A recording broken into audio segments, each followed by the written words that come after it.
Really happy to be here and always excited to get an excuse to grill Josh in a forum where he can't escape from my questions. So, that's always fun.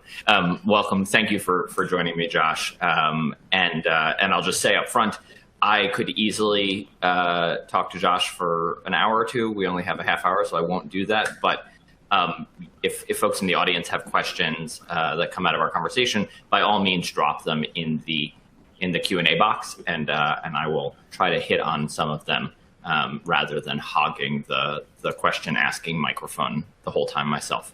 My name is Daniel Mintz. I'm Looker's chief data evangelist. I actually was a Looker customer for 3.5 years, way back in the day when Looker had just introduced what they thought were all three visualizations, bar, line, and pie. So they thought they were kind of done with Viz. Obviously, that was not the end point. They didn't have dashboards. None of that was there. But the core philosophy of how to use data and use it effectively was there. And that was what drew me to Looker, first as a customer, running my own data team, and then eventually to come on board the staff of Looker to sort of evangelize that philosophy and talk to folks about how we think about data at Looker and how we think it can be used effectively. So welcome, Josh. I feel like maybe we should establish sort of your bona fides first. And maybe I should establish mine too. I don't know. But why don't you go first? Who are you? What do you know about data? What have you done? Where have you been? How's life? I'll just quickly say, I've been in a few different places in the analytics world. I worked for companies as small as Milk Bar, which was a bakery startup in New York. Some of you may be familiar with. That's since turned into kind of an e-commerce juggernaut. I've now working at Spotify, which is the complete opposite end of the spectrum. Huge amounts of data, very, very complex analytics problems. And also on the side, have started a company that is a complement to Looker. It's called Spectacles. It does continuous integration, which means that it automatically tests your LookML and code in Looker to make sure that you are deploying code that's clean, that runs, it's not breaking any existing dashboards and things like that. So also thinking a lot, not just about analytics itself, but what does the developer experience look like for someone who wants to be an engineer in the analytics world. Awesome. So maybe let's start there, since that's what I was just sort of touching on. Cool. Are you an engineer by training? Is that, to the extent that you have training? I barely have training in anything, but like to the extent that you are trained, is it as an engineer? It is actually as a chemical engineer, which, close enough, as you can imagine, doesn't have a lot of direct parallels. But there are processes, there are DAGs, right? Things are being produced in different steps along the way. I've never thought about chemical engineering as involving directed acyclic graphs, but it's totally true. Add this to the mixture, but only after this thing has successfully done whatever. Yeah, that's hilarious. Exactly. Okay, so and don't blow it up. It's like... Right. The consequences of making mistakes with your DAG in chemical engineering can be much more significant than in data. Yes. Okay, so I'm curious, sort of what value you see in bringing a more engineering mindset to analytics, and maybe as a corollary, why do you think, if you think that is valuable, why has it not already happened? Like, we're 30 or 40 years into data being a discipline. Why, if this is so valuable, why did it not happen before? Yeah, it's a really good question.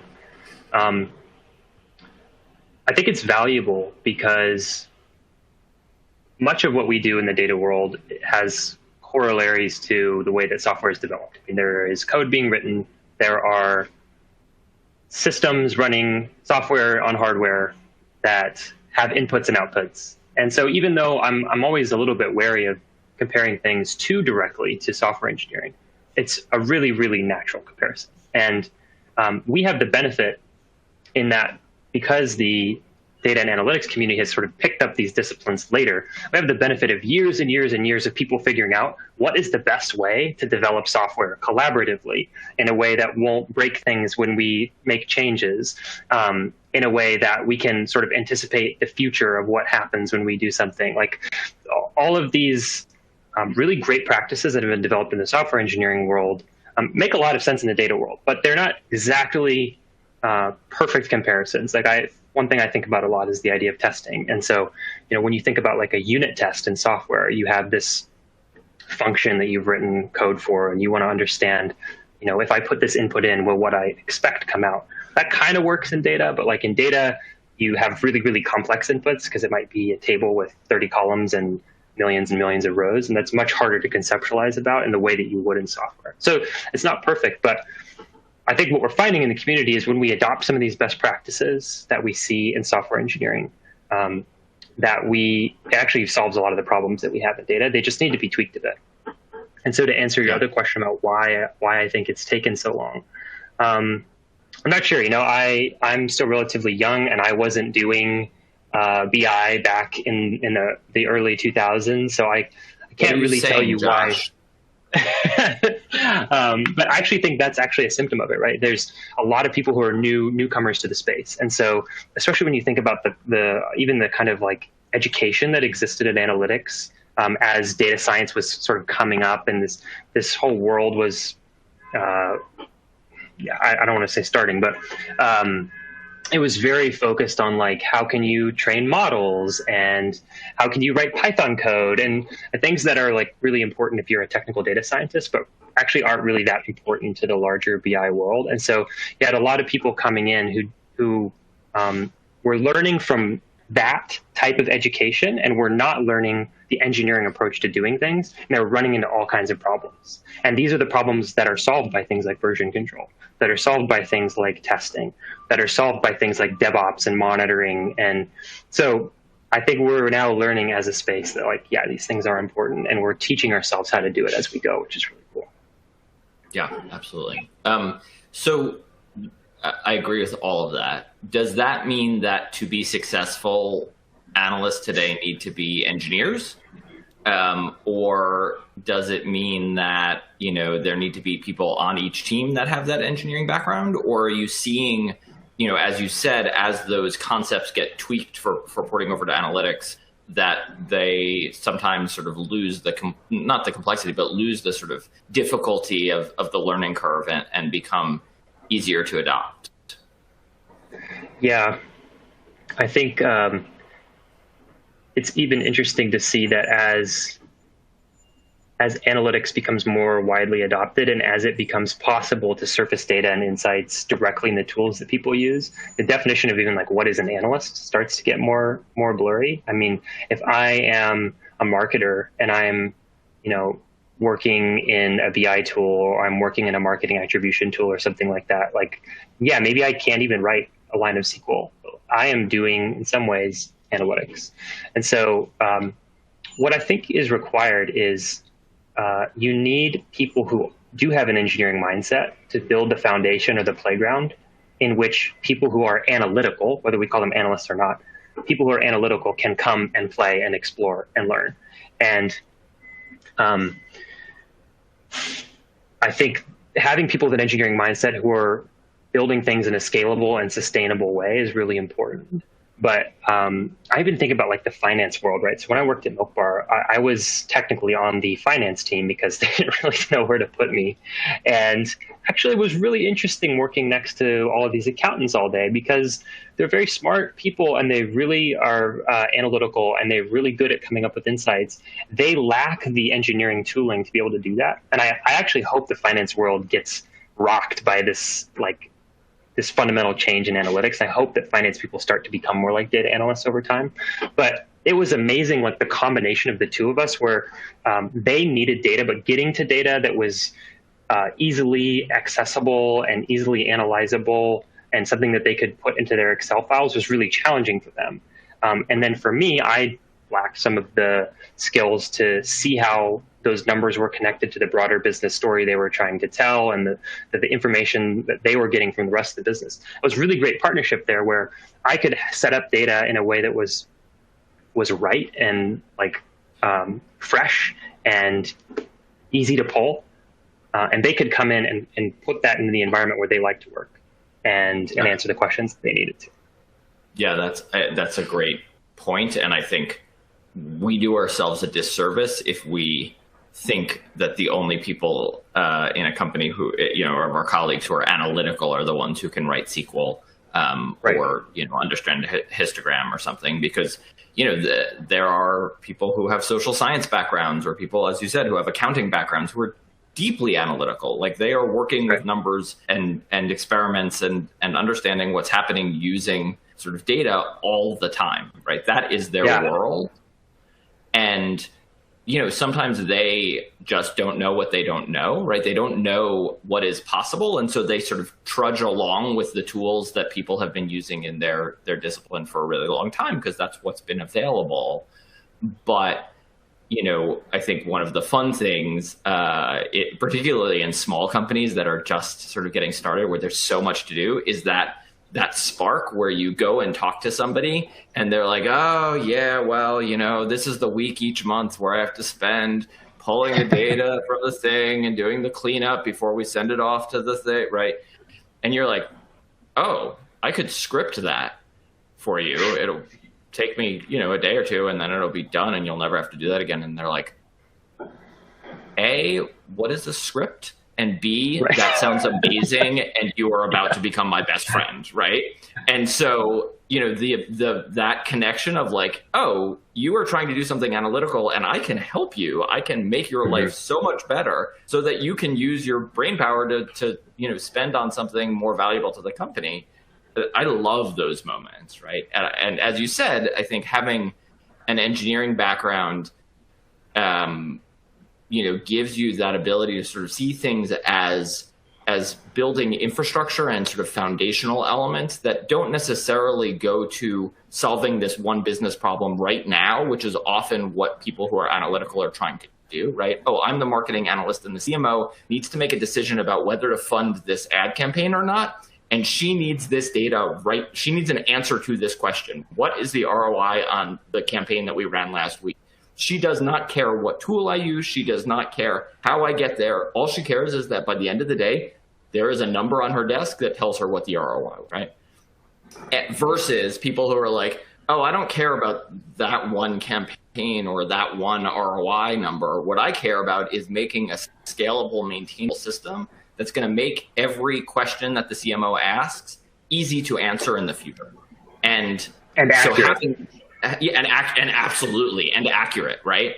And not avoid those horrible moments where the analyst has to go back to the CMO and say, I know you just made the choice to fund that $500,000 campaign. Turns out that I had flipped a cell in Excel and I misunderstood what that data meant, and actually the ROI was negative. And the CMO is turns out taxi billboards are not the way to go. Yeah, it's not the way that was. Yeah, right. That is just a terrible conversation that nobody ever wants to have. And so, having repeatable, auditable, trusted infrastructure that is both reliable and, in the sense that it is there and not going to fall down, but also in the sense that it is reliable, that it's going to give you the right answer, is something that those engineering types can often see, because they're not focused on the I need this by this afternoon problem, but instead they're taking a step back and saying, like, what are the problems that we keep having to answer? What are the questions that we keep having to answer? I think an amazing example of this was I was at a Looker conference a couple years ago. It's easily one of the coolest things I've ever seen presented, and it was a project that Slack did for their salespeople. I'm sure you remember that. I think I was on stage with April asking her about that. I think you were. Yeah. So go ahead, tell folks what it was. Yeah. Yeah. So for the audience, it was a really great idea, and I think it really shows how we don't always think about who our analytics customers are broadly enough. A lot of us would not say the sales team or the sales people are my customers. Maybe we'd say the sales exec, they want to know the revenue numbers and things like that. But what they did at Slack was using Looker's API, which allows you to pull out basically anything that you can do in Looker. You can pull out those numbers and that same information from that audited, scalable infrastructure in Looker. And so they had used that API plus some Google APIs to basically auto-generate the quarterly catch-up decks that their salespeople use with their clients. So I used to be in a sales role, and we absolutely spent tons of time doing this, where we're big meetings coming up with the client. We want to show them how well the project's going. We want to show them some numbers and some stats on their usage and all of that.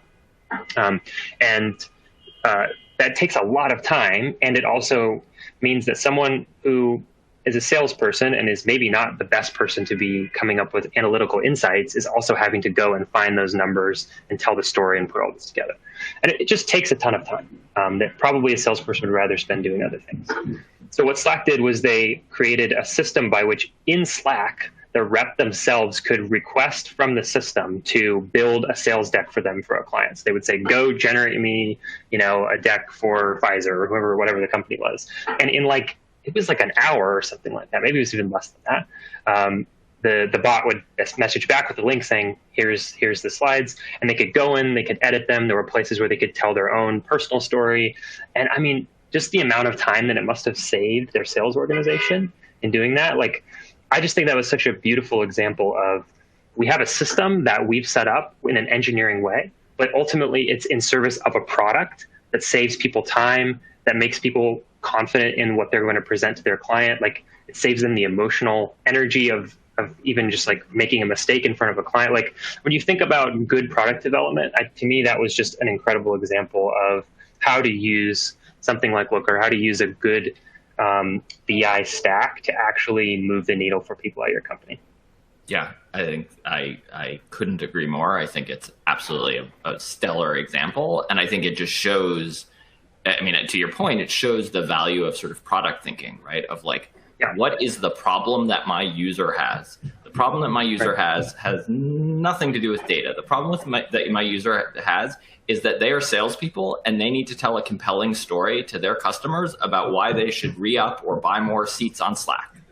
Okay, how do they normally do that? Well, they search around and they, pull some dashboards and they take images of them and throw them into the deck, but those get stale quickly. So then they have to do it again the day before the client meeting to make sure that it's the most up-to-date data. Then they annotate it with their notes and they do, right? So if you went to them and said, hey, I can give you data, the salespeople would say, what?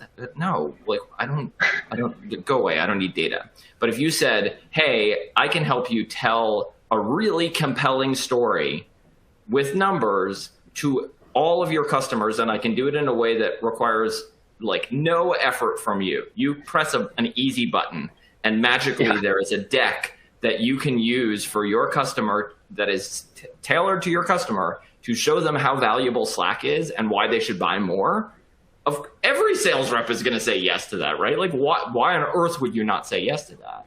And so, so figuring out how do we connect that problem that the user is having. I spend 4 hours prepping for every client meeting because I want to tell a compelling story with what our systems are capable of, and particularly what our systems are capable of when they start to connect with all of the different pieces to, of our stack, right? As you said, it wasn't, click Looker makes a slide deck. No, it was Looker pushes data into Google Slides, and this is all kicked off by a command in Slack, right? It's oh, beautiful, right? They don't have to go learn a new tool. They already know how to use Slack. They already know how to use Google Slides. They don't particularly care that the data is coming from Looker. You care that the data is coming from Looker because it makes it easy for you to build repeatable, and that the data is going to be right, but they don't care about that. They care that wow, I have a magic slide deck that's ready for my client and that I can annotate and that I can update with the click of a button to, refresh the data. Of course they're going to take that, right? Who wouldn't? Yeah. Who would? Of course, who wouldn't? It really is. It's brilliant. I think, one other thing that I kind of want to touch on, because you mentioned your sort of side project company, Spectacles. I think it's useful to sort of, you mentioned that it's sort of about continuous integration. I'm curious sort of what is the problem that you're trying to solve there, and why do you think that is sort of a valuable problem for analysts to solve? Why should someone care about the problem that Spectacles is trying to solve? For sure. So this became very obvious to me at Milk Bar, because at Milk Bar I was a solo data team, So I was setting up this whole data stack myself. I was writing all the code myself. And to make matters worse, I had not really been in a role like that before. I had been on an analytics team as an analyst. I had never been in charge of the infra, and I'd never really done it. So new role, and I don't have a mentor. I don't really have a senior developer ahead of me who's reviewing my work and helping me. And the effect of that is if there's a mistake, it's your fault. There's nobody there's no manager taking the fall for you. Like, oh, yeah, we should have thought about that more. I should have checked their work more. It's just like, yep, I messed up. The number was wrong. I'm going to go fix it right away. Yep. And at the same time, I was learning about this whole engineering approach to analytics, and I was really sinking my teeth into that. And I started to realize, wait a minute, if I can write some automated tests that make certain assumptions that I'm already making about the shape of the data or the completeness of the data or the freshness of the data, there's lots of things you can test, then this could save me a ton of hassle because it will tell me if things are good enough to push out to the people who will be consuming it. And taking that to its logical extension, once you're starting to get into the software development workflow of I'm writing code on a separate Git branch, I am creating a request by which that code is integrated with what's in my production area, it makes a lot of sense to, before you push your code into production, to test it, make sure that it's validating all of the assumptions that you've made and all of the standards that you have. And I started this company, Spectacles, with my co-founder, Dylan, because we realized there wasn't a great solution for doing that in Looker, and that sometimes you would end up in cases where there was something that had gone to production that didn't really work the way you thought it did, or that actually was causing a problem for a dashboard that someone depended on. And so Spectacles really, ultimately, at the end of the day, is not really about automated testing. Spectacles is about giving developers confidence in the work that they do and helping people sleep better at night because they are pushing work that they're proud of and happy of. And we have one customer who had just joined the data team, and it was a central data team that was actually reviewing a lot of the work that was being done by embedded analysts in different parts of the company. And he thought Spectacles was awesome because it just gave him this feeling of like, even though I'm new and I'm not really sure how all of this works, I'm getting a little green check mark from this automated system that says the baseline expectation for what you're trying to do here is good. Yeah, I mean, it really is like, for those of us who sometimes work with software engineers or in product, like you get used to the safety nets that are built into the product development process at any decent engineering org, right? Like, yep. There, like a lot of engineering orgs have the goal that a developer pushes code her first day or her first week. And that's only possible because there are all these safety checks, right? Because the code is going to be reviewed by somebody else, because there are a whole suite of automated tests that say, don't worry, you didn't break anything, right? And as you said, there's no reason that can't exist for analytics. Like if I know what the revenue number for last year is, I should be able to write a test that tells me, oh, you changed this definition, and hey, as a downstream consequence of that, the revenue number from last year looks different than it used to. Okay, well that's a red flag. Like I need to go investigate that. I can't just press a button and deploy that, because I know what the revenue number was last year, and if now all of a sudden the dashboard says that the revenue number for last year has changed, probably means that the revenue number for this year has changed. It probably means that all of the revenue numbers that depend on that definition have changed. And I better be darn sure that I mean to do that before I hit that button and make it take effect for everybody, right? So I just think I love the idea of thinking about these safety nets around what analysts are doing, because it just gives you so much more confidence that you're not going to break stuff, right? That, and I think this goes to something that I was talking about a little bit while you were wrestling with your audio issues. But, I think this idea of being a production environment is somewhat new to a lot of analysts, that we are building tools and products that are going to be used by people outside of our purview and relied upon. And if the thing that we build keeps breaking, or maybe even worse, if the thing that we build keeps giving a different answer to the same question, like no one is going to trust our infrastructure. No one's going to trust what we've built, right? Because if I ask for last year's revenue on Friday and it's one number, and I ask for it again on Monday and it's a different number, that trust is gone, understandably, right? Correctly. And so, I think starting to think about it as production infrastructure that needs to be dependable and have high reliability, both in terms of uptime, but also in trust that the answers it's giving are correct, is so critical to taking analytics from something that we do, ourselves in a workbook on our laptop, and then all we hand over is the visualization.